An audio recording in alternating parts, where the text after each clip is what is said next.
এক জায়গায় আগুন জ্বলে যদি সারা বিশ্ব শান্তিতে থাকে, তো আমরা আল্লাহর কাছে দোয়া করব এক জায়গায় আগুন জ্বলুক, সারা বিশ্ব শান্তিতে থাক। দরকার আছে না নাই? সারা বিশ্ব শান্তিতে থাক, আমরা সেটা চাবো। গত এক বছর, মানে আমরা যদি এক বছর হিসাব করি, এক বছর হিসাব করলে দেখা যায় 1700 এর বেশি 1790 কোটি ডলার যুক্তরাষ্ট্র সহযোগিতা করেছে ইসরায়েলকে। কাকে? ইসরায়েলকে সহযোগিতা করেছে কত টাকা, কত ডলার? 1790 কোটি ডলার। আর গত 7-8 দিনে যেই ক্ষতি যুক্তরাষ্ট্রের হয়েছে, এইটার পরিমাণ হলো 150 কোটি বিলিয়ন ডলার।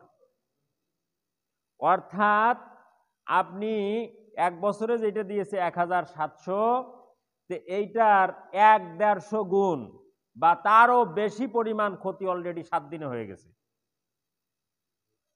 তো আল্লাহর মায়ের দুনিয়ার বাইর, আল্লাহর মায়েরটা কেমন হবে? আল্লাহর মায়ের দুনিয়ার বাইর। এই জন্য এখন সবাই গবেষণা করতেছে, চিন্তা করতেছে যে আগুন জ্বলতেছে যে আমেরিকা, এই সম্পর্কে কোরআনে কি বলা আছে, হাদিস কি বলে? কোরআনে আমার আল্লাহ বলে দিয়েছেন, যহারাল ফাসাদু ফিল বাররি ওয়াল বাহরি বিমা কাসাবাত আইদিন নাস। জলে এবং স্থলে যা কিছু হয়, জলে এবং স্থলে যা প্রাকৃতিক দুর্যোগ হয়, যেই দুর্ঘটনার সৃষ্টি হয়, সেটা হলো মানুষের হাতের কামাই। তো আমেরিকায় যে আগুন জ্বলছে, এটা হলো আমেরিকার হাতের কামাই। কার হাতের কামাই? আমেরিকার হাতের কামাই। তো আমেরিকাকে সাবধান করাও দরকার। তোমরা এখনো সুযোগ আছে, তওবা করে, ভুল স্বীকার করে সারা বিশ্বের যুদ্ধ বন্ধ করো। আল্লাহ চাহে তো তোমাদের দেশে আর ক্ষতি হবে না। কথা বলেন ঠিক কিনা? যদি তোমাদের মধ্যে হেদায়েত আসে, মানবিক দৃষ্টিকোণ, মানবিক দয়া যেটা, এটার যদি উদয় হয়, তাহলে পরে তোমরা এখনো হেদায়েত পাবে, তোমাদের কপাল ভালো। আর যদি মনে করো, মনে মনে যদি তোমার নিয়ত থাকে যে এটা শেষ হয়ে গেলে আমরা আবার শুরু করব, তাহলে তুমি অপেক্ষা করো, তোমার নিজের ধ্বংসের জন্য আমার আল্লাহ সেই আগুনের ব্যবস্থা করে রেখেছেন। আগুনের ধর্ম কি? পুড়িয়ে দেওয়া। আগুনের ধর্ম কি? জ্বালিয়ে দেওয়া। আগুনের ধর্ম হলো শেষ করে দেওয়া।